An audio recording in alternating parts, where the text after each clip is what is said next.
আজি আপোনালোকে বহুকেইটা দাবী লৈ আপোনালোকে প্ৰতিবাদ কৰিছিল, আৰক্ষীয়ে বাধাও দিছে, উত্তপ্ত পৰিস্থিতি হ'ল, কি চৰকাৰলৈ বাৰ্তা দিব? টাইহোম ছাত্ৰ সন্থাই টাইহোম জনগোষ্ঠীৰ জনজাতিকৰণ আৰু স্বাস্থ্য শাসন প্ৰদান কৰাৰ দাবীত খুব প্ৰতিবাদ কৰিলোঁ, শান্তিপ্ৰিয় প্ৰতিবাদ কৰিলোঁ আৰু আলোচনাৰ ওপৰত আলোচনা কৰিলোঁ। কিন্তু আজিলৈকে আমি দেখিবলৈ পাইছোঁ আলোচনাবিলাক আচলতে সাৰ্থক নহ'ল আৰু শান্তিপ্ৰিয় প্ৰতিবাদ কৰাৰ কাৰণে আচলতে চৰকাৰখনে আমাক গুৰুত্ব দিয়া নাই বুলি আমাৰ মনত পৰিছে।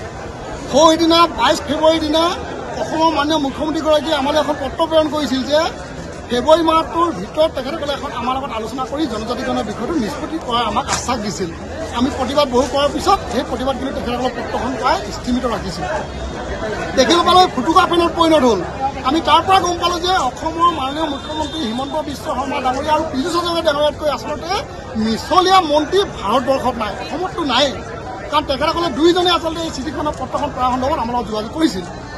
কিন্তু আজিলৈকে ফুটুকা ফেনত পৰিণত হৈ কোনো বিষয়বস্তু আলোচনা হোৱা নাই। জনজাতিকৰণৰ বিষয়টো য'তে আছিলে ত'তে ৰৈ আছে। গতিকে শান্তিপ্ৰিয় প্ৰতিবাদ বাদ দি আজি জোৰ সমদল আৰম্ভ কৰিছোঁ। আৰক্ষীৰ লগত হতাহতি হৈছে, বাধা প্ৰদান কৰিছে, কিন্তু হাজাৰ বাধাকো নেওচি কিন্তু আমি আগুৱাই গৈছোঁ। আমাৰ দাবী পূৰণ কৰাৰ ক্ষেত্ৰত কৰ্মকৰ্তাসকলে আগুৱাই গৈছে।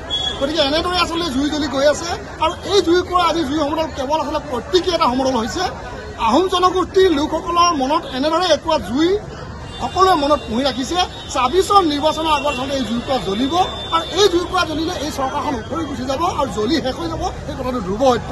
গতিকে ২৬ৰ নিৰ্বাচনৰ প্ৰাক মুহূৰ্তত টাইহোম জনগোষ্ঠীৰ জনজাতি আৰু স্বাস্থ্য শাসন প্ৰদান কৰক, অন্যথা গাদী হেৰুৱাবৰ কাৰণে আৰু আমাৰ ৰাইজৰ আহোম জনগোষ্ঠীৰ লোকৰ জুইত জ্বলিবৰ কাৰণে দাহ যাবৰ কাৰণে প্ৰস্তুত হ'বলৈ এই চৰকাৰখনৰ বিষয়বিলাকক আহ্বান কৰিছে। দেখা গৈছে আপোনালোকৰ আহোম জনগোষ্ঠীয় বহু আচলতে মন্ত্ৰী বিধায়কে বিধানসভাত আছে, তেওঁলোকে কিন্তু বিষয়টোৰ ক্ষেত্ৰত বৰ বিশেষ গুৰুত্ব নিদিয়ে। প্ৰতিবাদ কলংকিত এটা অধ্যায় যে আহোম জনগোষ্ঠীৰ যিসকল মন্ত্ৰী বিধায়ক হৈ আছে আৰু লগতে বিভিন্ন নিকায় নিগমত আচলতে তেখেতসকলে পদবী লৈ আছে বা বিজেপি দলৰ বহতীয়া হৈ পদবী লৈ আছে, তেখেতসকলৰ দলে কলংকিত লোক আহোম জনগোষ্ঠীত নাই।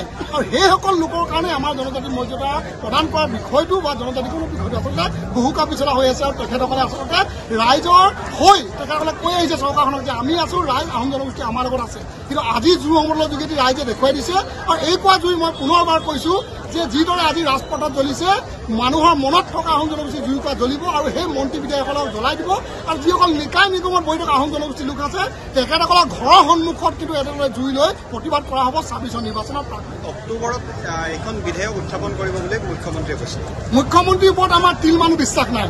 কাৰণ এজন মুখ্যমন্ত্ৰীয়ে তেখেতৰ আচলতে চৰকাৰী বিষয়াৰ পৰা যিখন পত্ৰ প্ৰেৰণ পীযুষ হাজৰিকা ডাঙৰীয়াৰ যোগেদি প্ৰদান কৰিছিল, সেই পত্ৰখনত লিখা আছিল যে এমাহৰ ভিতৰত আলোচনা কৰা হ'ব।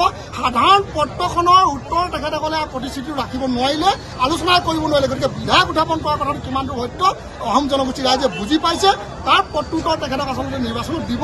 আৰু এই আচলতে যিবিলাক আপ কলা কথাবিলাক, এই কথাবিলাক আচলতে আমি বিশ্বাসত নাৰাখোঁ আৰু ৰাইজে কেতিয়া বিশ্বাসত নলয়। হিমন্ত বিশ্ব শৰ্মা ডাঙৰীয়া যে মিছলীয়া, সেই কথাটো আজি ৰাইজক আমি বুজাই দিছোঁ, ৰাইজে বুজি পাইছে। তাৰ প্ৰত্যুত্তৰ আচলতে তেখেতসকলৰ কিদৰে দিব লাগে নিৰ্বাচনত দিব। জাতি মাটিৰ ৰক্ষাৰ কাৰণে এফালে মিয়া খেদা অভিযান আৰম্ভ কৰিছে উজনিত, আনফালে জনজাতিকৰণ নিদিয়ে চৰকাৰে। যদি অসম সুৰক্ষিত হ'ব লাগে, জনজাতি ৰাজ্য হ'ব লাগিব, সেই সকলোৱে জানে। কিন্তু এফালে মিয়া খেদে, কিন্তু এফালে জনজাতিকৰণ নিদিয়ে। চাওক, আচলতে এটা কথা স্পষ্টভাৱে আমি ক'ব লাগিব যে অসমখন আচলতে ৰক্ষা কৰিবৰ কাৰণে বিদেশী চৰণীয়া প্ৰথা নোহোৱাৰ যিটো আচলতে পদ্ধতি, তাৰ কাৰণে অসমৰ টাইসমূহকে ধৰি ৬ জনগোষ্ঠী জনজাতি মৰ্যাদা প্ৰদান কৰিব লাগিব, ইনাৰলাইন পাৰ্মিট ব্যৱস্থা কৰিব লাগিব, জনজাতি ৰাজ্য কৰিব লাগিব। তাকেই নকৰি আচলতে কিন্তু চৰকাৰখনে আজিলৈকে বিষয়বস্তুবিলাকৰ পৰা ফালৰি কাটি আহিছে, মিয়া খেদা আন্দোলন আৰম্ভ কৰিছে।